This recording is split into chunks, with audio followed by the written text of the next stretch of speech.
Another Catch-22, a huge decision. What would you do? Let's talk about it coming up.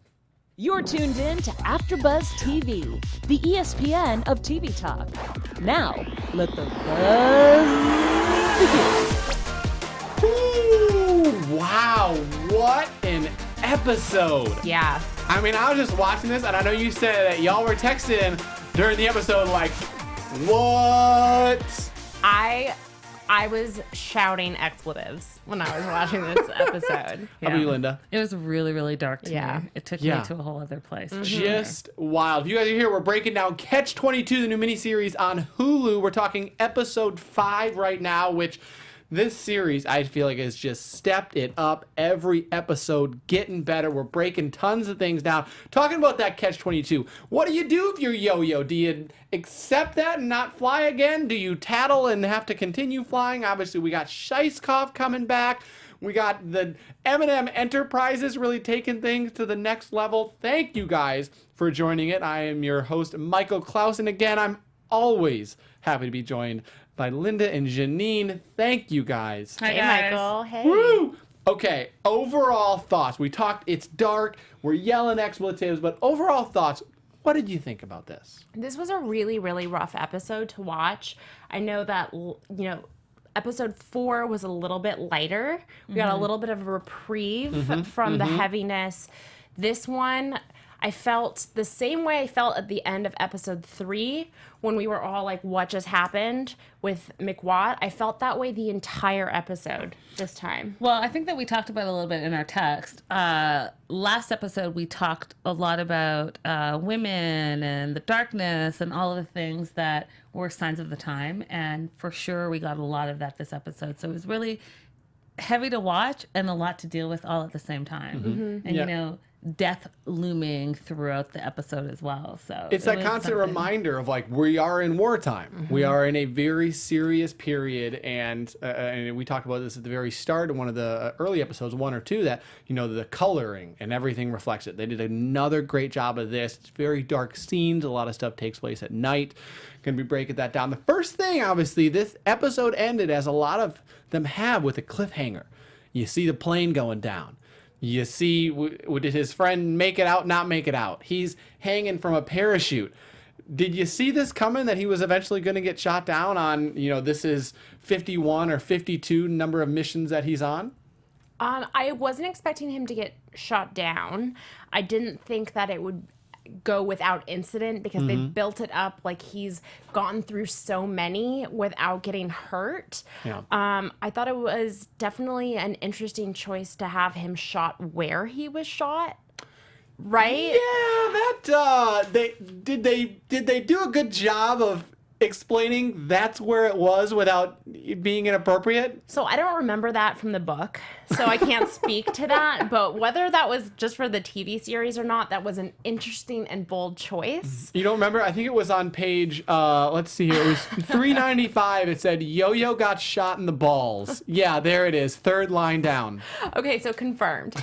But yeah, I knew that something would happen, but I wasn't expecting the cliffhanger that happened at the end of this episode. Linda? I think it was highly appropriate. And I think that they did it on strategically on purpose, because he was sleeping with his boss's wife. So I think that him having to go on these missions and thinking he was out and not being out, it was all strategic. You are going to get shot, whether it's the enemy or not, or who knows what happened, but it's for a reason. And the reason is for the viewers to know that you're being punished for your bad behavior. So you see this as like a metaphorical, like, you've been bad in life, now you get some punishment? Oh, the whole show is like that, for sure. Yeah.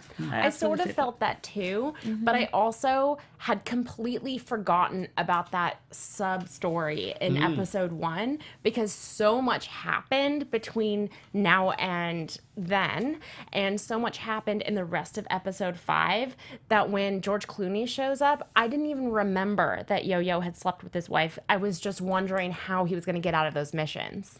So much had happened. Do you think that Clooney's character Scheisskopf or Cathcart, that they feel guilty? Do you think they see this as like, oh, we made him go on another one. Crap. He just got shot down. No. Not at all? I don't think they'll feel guilty at all. I think Scheisskopf will be very pleased that his plan worked out the way that it did. And Cathcart is just going to be looking to save his own skin, honestly. Yeah, I don't think they feel bad at all either. I think that, again, it's all part of the bureaucracy of what military is and wartime is.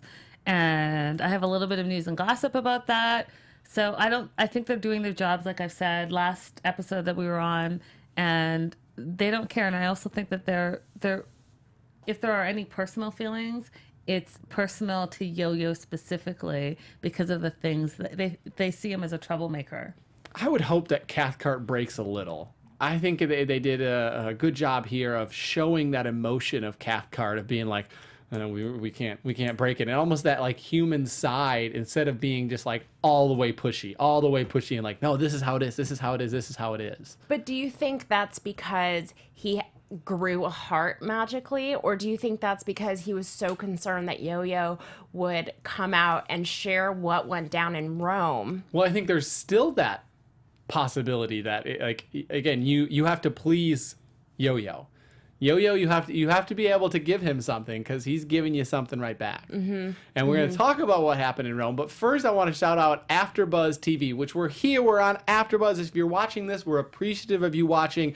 Would love you maybe take that next step of just give it a thumbs up, hit that like button, maybe hit that big red subscribe button. And what you can get from that is not a bunch of emails. All that totally optional. You can control how much content we maybe want to send you. But what you will get is a bunch of content. Almost any show that is on YouTube or Netflix or Hulu or TV, Showtime, Stars, we cover all of the shows, and then you can come right here afterwards and talk with people literally from around the world. It is an incredible environment. There's no other place like this that you can go to be able to get this amount of content, over 100 hours a week, and be able to talk with people literally from around the world, be able to join in the discussion forum, ask questions. We have celebrities, stars of the shows, writers, directors. You're able to get inside access to the shows that you love, the shows that you watch every single day. We have over a dozen different channels here to be able to cover all of your favorite shows. So go check them out. Go like, comment, subscribe, tell a friend.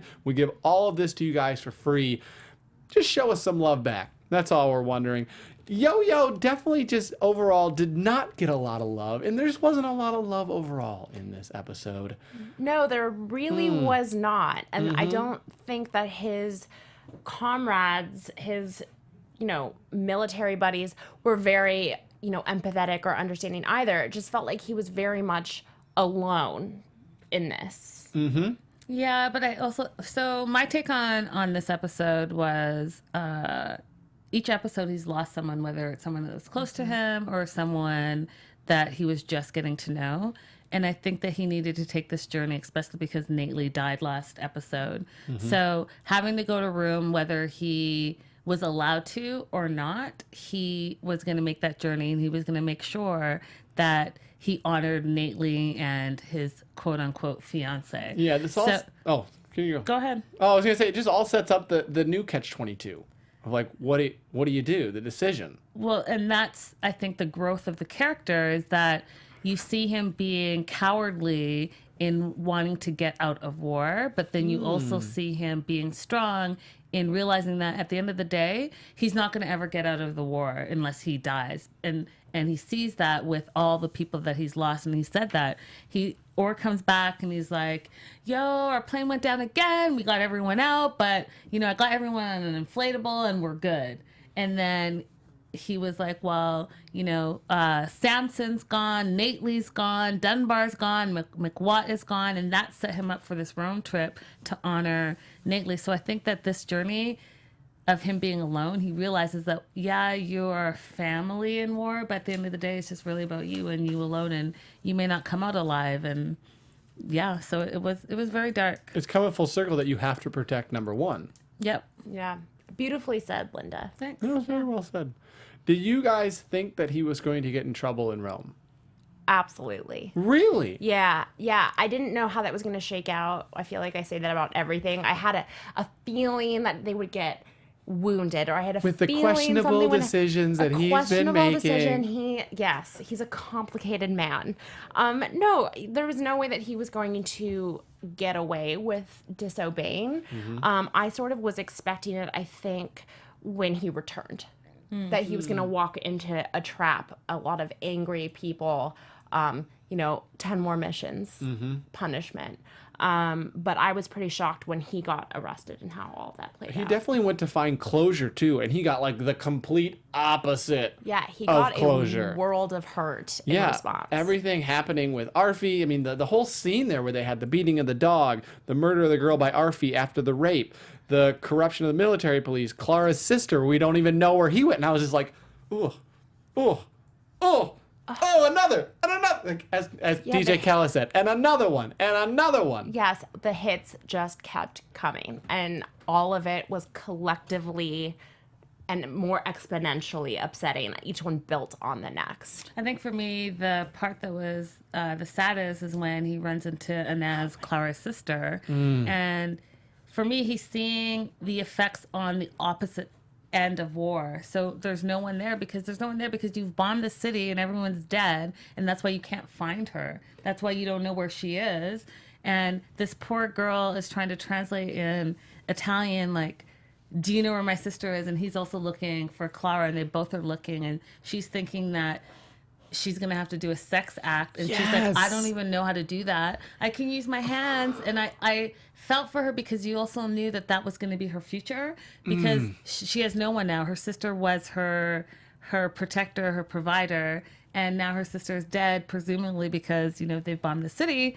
And he gives the ring that Nately was going to give, and that's probably going to feed her for however long, but the inevitable is the inevitable. So I thought that was a really powerful moment that was in conjunction with knowing that his friend, he goes back, and like you said, with the beating of the dog and not valuing life whatsoever, whether it's human life or animal life or whatever the case may be.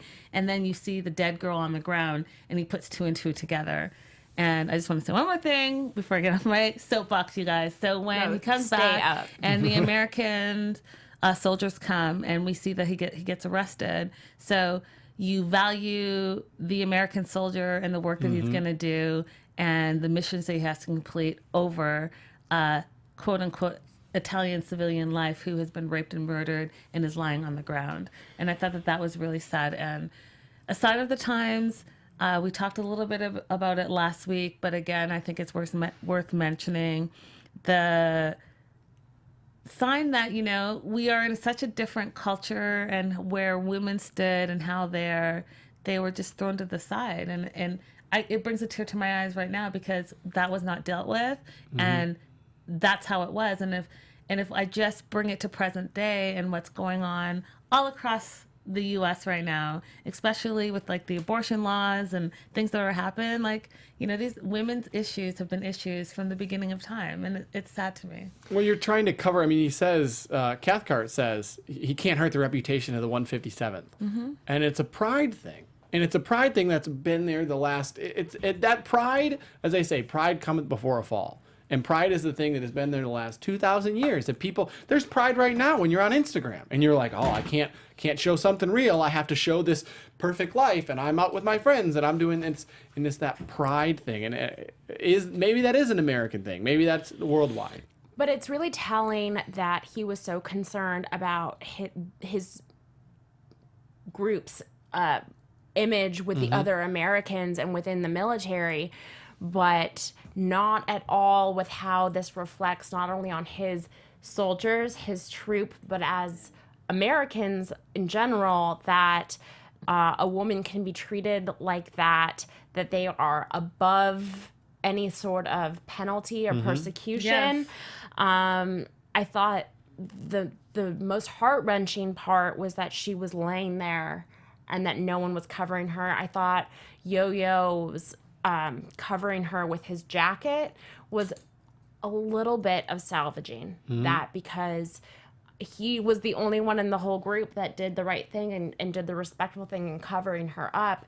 But it was just, incidents like that just keep perpetuating the conflict, because that whole community is now going to see our whole country as the perpetrators, never the Of heroes, tragedy, yeah. the perpetrators of tragedy in all senses. Yeah. You almost wonder if Arfie had seen this happen with someone else before.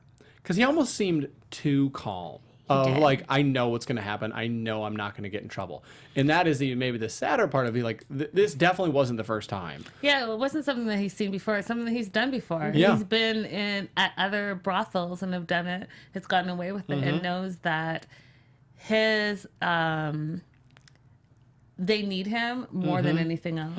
Well, and also in the chaos of wartime, priorities are completely different. Yeah. Right? So for him, I mean, I wouldn't be surprised if his thought process about joining or enlisting in the first place had something to do with the fact that he would be able to do this and there would be no repercussions. Consequences, yeah. Well, yeah, certainly, especially in the 30s and 40s. I mean, even now we're still dealing with like what it means to be masculine, and especially it is an innate thing in men of like you want to conquer, you want to be a conqueror.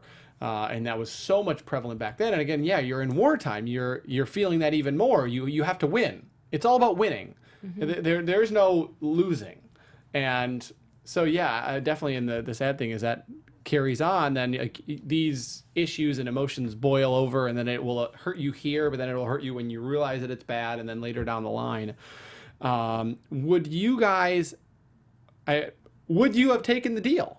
Would you have taken the deal? And I would hope that it's a no for all of us of like, no, I want to make sure that the truth comes out versus me being able to leave. Would you have taken the deal, and would it have been hard to say yes or no? So I want to believe that I would say no, but I understand why he took it in that they have not held up any of their promises in any other circumstance. So, he would not feel like if he said something, if he took that personal risk, that anything would come of it. It would just be buried. I personally would hope that he would come back to the States and sound the alarm and let it be known. I don't think that that's ultimately how it shakes out, but I think if it were me personally, I would want to stay alive so that I could still get that to be known, because they would not I know that they would not follow up with that whatsoever. Agreed. I mean, the only thing I can add to that is that he already knows, and I keep saying the same thing because it really is about this. He knows that the bureaucracy of the military is not going to do anything. So save yourself. And unfortunately, he's realizing that that's what it's all about. And so he wants to get out alive. He knows that he's not going to just be discharged. He's not going to have enough missions. So he's going to do what he needs to do to survive. And I thought it was really important that, what he really wanted was to talk to Milo, because he knows that Milo is the only one that really can help him, because Milo can move outside of the bureaucracy. Milo is actually connected to people, and Milo's the one that with his black market business can actually make some things happen. And we see that in the green zone when Milo shows up, and you have his bosses already there not knowing what to do and telling him do this, do that, and we'll make sure, and promising him all these things. And Milo's like, you guys aren't even supposed to be here. You guys have 4 minutes to get out of here or we're all dead. So it just shows. So to answer your question, if I was him, I'd probably have done the same thing, and hopefully, like you said, gone back to the US and tried to make some things happen. I definitely think this was setting up with Milo. He and we talked about this, I think, in the last episode, where it was, I know I'm not going to reach my mission quota. My way out is not that way out. I realized from the start that was not my way out, that I'm using my gifts and using, a different strategy. And I think Yo-Yo is definitely seeing that. And again, he offers him the partnership in this. I want, you're my best friend. He literally says, quote, you're my best friend, offers him to be a partner. And it's too little too late, with him going down. I would think his flying is over. I think you're on medical leave enough, getting hit in the balls. But if anyone were to go looking for him or be able to have the pull to save him, it would be Milo. That was really, really opportune timing. We will see that sort of play out, I think. Yeah, I think that him saying that, you're a shareholder in this and I want you to be a full-on partner, that was a very important line in the series. I also think that when he comes back and we know that Scheisskopf is like in town and he's talking to Nurse Duckett because last episode we found out that he thinks that she's the only sane person there. And she says to him, well, I signed up. You can't just leave. I think that was an important part too, because again, this whole season is all these 5 episodes. All we've seen is him wanting to leave. And with all the death around him and everything that happened in Rome, I really thought this was what's the word I'm looking for? Penultimate episode where everything comes to a head. And I think that it's going to all shake out in episode 6. You've mentioned the return of Scheisskopf. Did any of you see that coming? Yes and no, because we knew that George Clooney appears in more episodes. I wasn't expecting that at that time.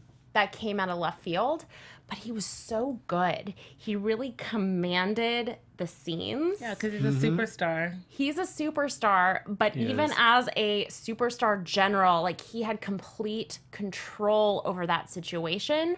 He was diabolical in not revealing his true intentions until just the perfect opportunity, just as he's leaving. Great line. By the way, my wife says hi. I mean, masterful. Masterful. Drop the mic. All of it. I mean, and I think that is in line with how big business works. You think it's about this thing, but it really is about this thing. So when they tell you not to burn any bridges, you guys, don't burn any bridges because you never even know who's who and what's what and why they're doing what they're doing. And this was a perfect example of that. It's a perfect example I love of that. Cathcart too said he's overseeing the Mediterranean theater.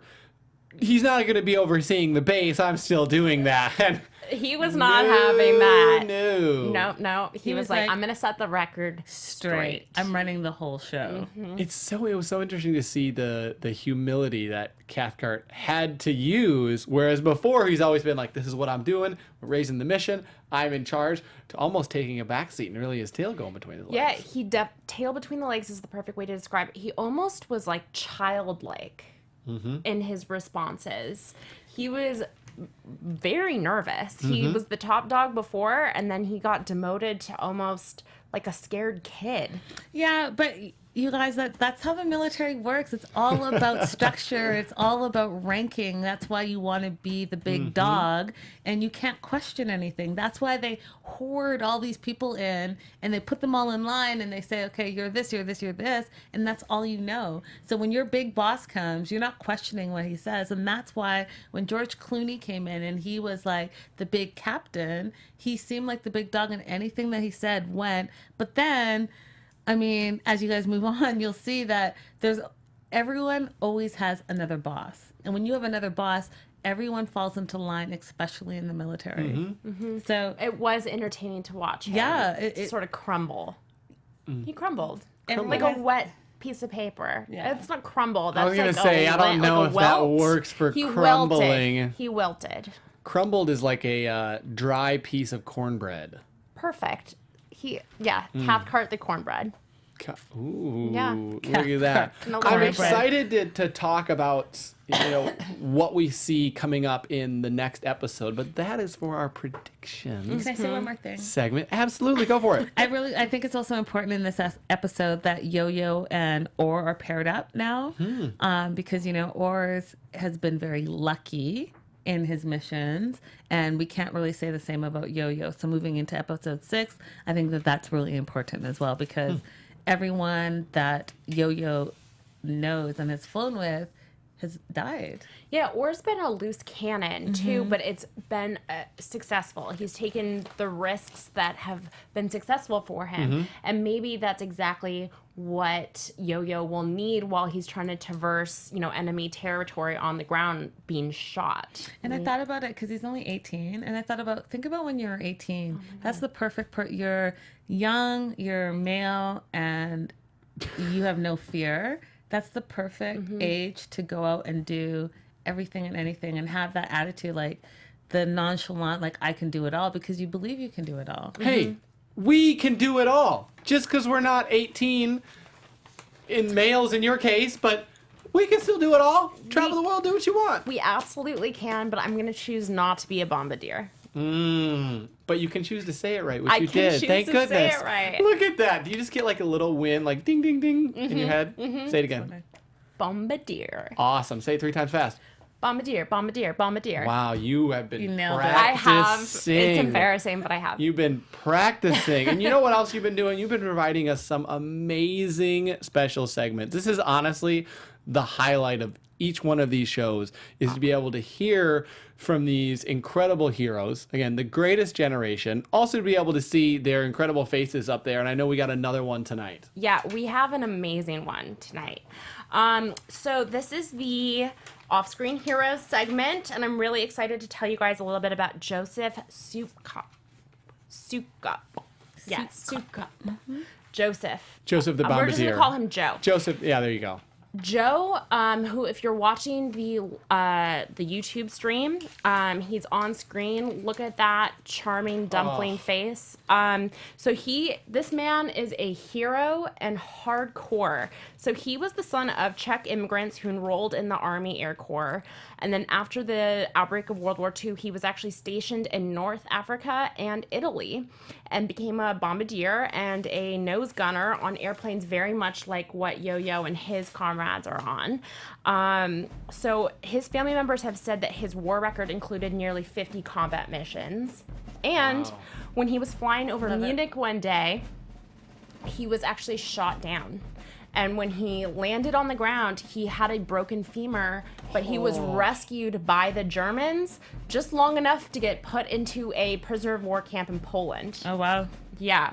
Now, he is at the prisoner of war camp. The Soviets are coming to try and liberate that region and free the prisoners of war. So the Germans made all of the prisoners of war start marching.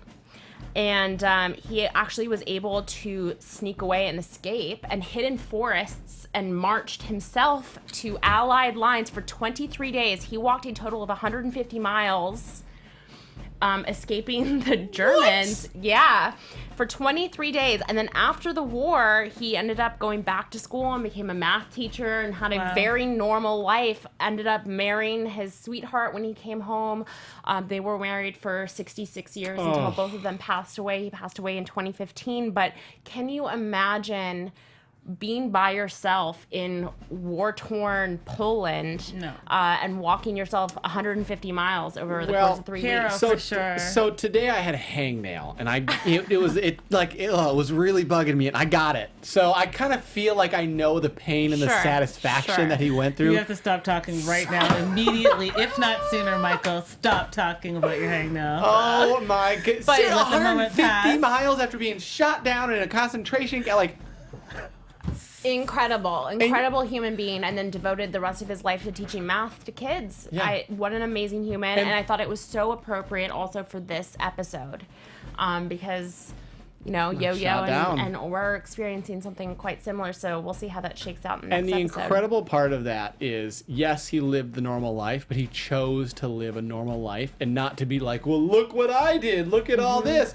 Selfie flying out of no, he chose to he realized, and it was also just the time of that century of, this is what you're called to do. This is what if you're wanting the rights to become with a citizen of this country and to be able to be continue the American dream and the freedom that everyone else has to do, that everyone else received, this is what you have to do. And so that is the incredible part about that, is he did all this, and then he was like, also, I'm going to become a teacher because I want to be able to help people, because that's just what you need to do. That is honestly the biggest thing that I miss about that whole attitude of people, was like, this is what I have to do for my country. As Kennedy said, ask not what your country can do for you, ask what you can do for your country. Yeah, there seems to be a humility and a sense of service that you don't really hear too much about today. And I think that's also just absolutely incredible that you can go through something which I'm sure was incredibly scary and traumatic and still be able to move forward and contribute to your community. I think that's really beautiful. Yeah. Absolutely incredible. Also incredible is our news Yeah. tonight. News and gossip. So, guys, I just want to say I'm a huge George Clooney fan. We haven't really gotten that No. sense.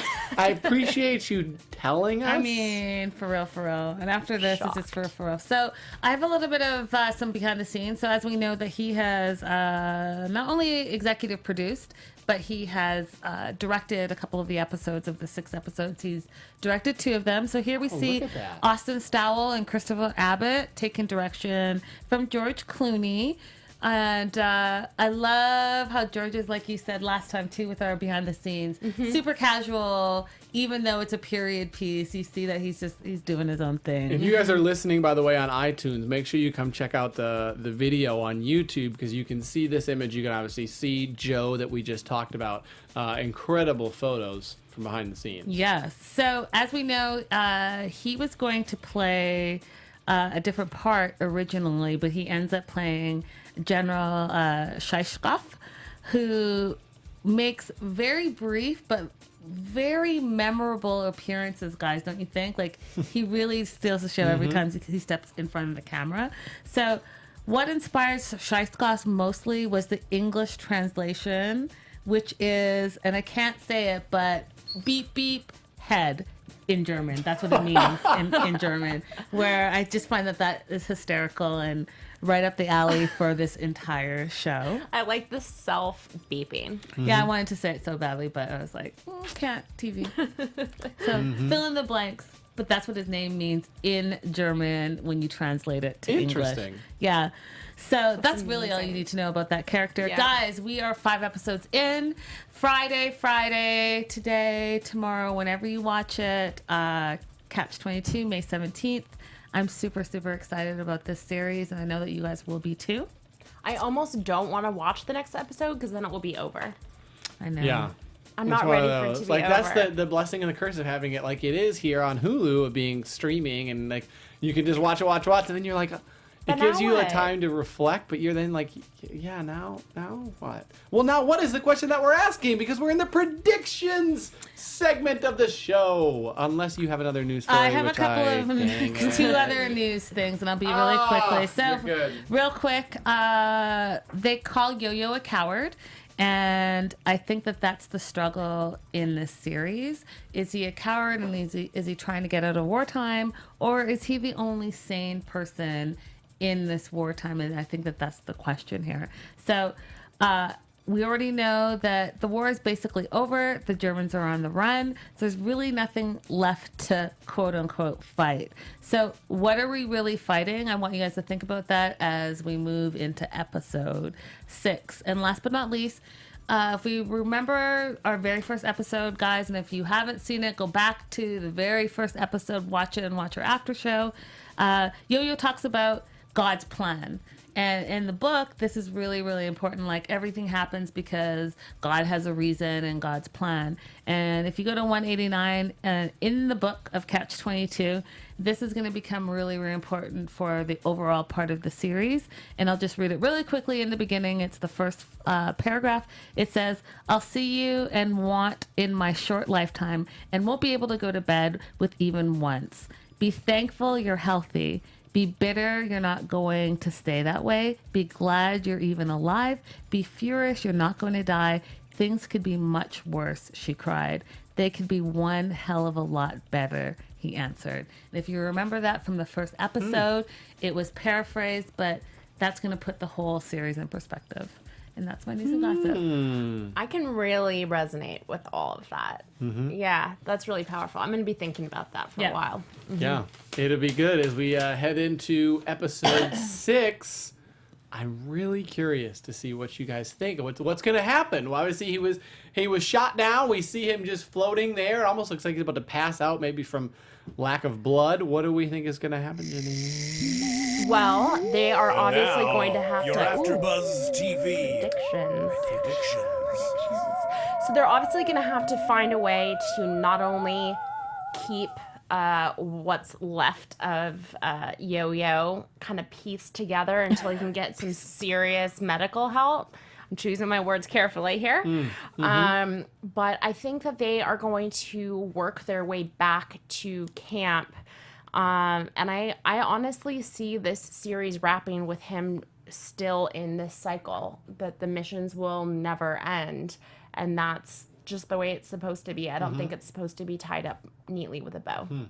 Linda? I agree with you 100%. I think that in the last episode, they are going to definitely tie up some loose ends, but because war is never ending, which I have to say that I said way back when, whether you're in an active war or a passive war, so I think he's going to be stuck in the loop, but I think he's going to be wiser because of it. Yeah, it's crazy. Like, to think it's like 6 episodes, and you see a show differently when it's only 6 episodes, because you're like, they have to do so much in so little amount of time. And I feel like, yeah, there is so much open right now that they won't be able to close everything. You won't have, to know what happened with Scheisskopf and his wife. You might not, be able to have Yo-Yo go back home and be able to have that closure between him and Cathcart and Scheisskopf. And, like, there are definitely going to be some openings. So I think that is definitely the case. Are they calling this an anthology? I haven't heard that. I haven't heard that. There could be a season 2. I've heard it as a limited series. Yeah. I've heard it described that way. They've done that limited series with HBO, and then all of a sudden it's such a hit that, oh, look, there's a season 2. So we'll see. Hey, as with anything, always leave people wanting more. If you're really good, you leave them wanting a little bit more. So that is definitely what we'll be seeing, I'm sure, on social media after episode 6. We'll see people being like, oh, what I want more. What happened here? Can you do another couple episodes? Can you another season? We shall only see on social media. And speaking of which, can we see you lovely ladies on social media? Yes, you may. I'm Janine Doyon, and you can find me all across social media at Janine Doyon. Guys, Linda Antwi here, and you can find me all across social media at Linda Is So Girly. And you can find me on Instagram and on Twitter at TheOnlyMC. Thank you guys again for watching episode 5 of Hulu's series Catch 22 here on AfterBuzz. And speaking of AfterBuzz, go follow AfterBuzz on social media at AfterBuzz TV on Instagram and on Twitter. We're on Facebook.